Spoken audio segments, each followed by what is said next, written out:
No teraz si ukážeme prakticky kvalitný výrobok.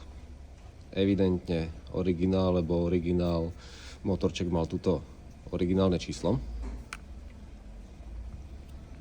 Made in India, Hella. Ale čo ma dorazilo,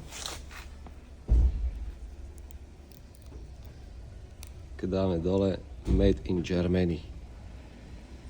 Teraz mi vysvetlíte, prečo niekto vlastne prelepuje nálepkou Made in India, keď to je Made in Germany.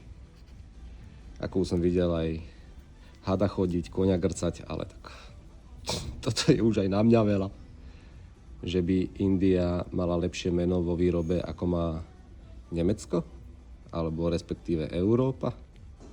Tak toto potrebujem teda vysvetliť ako vážne.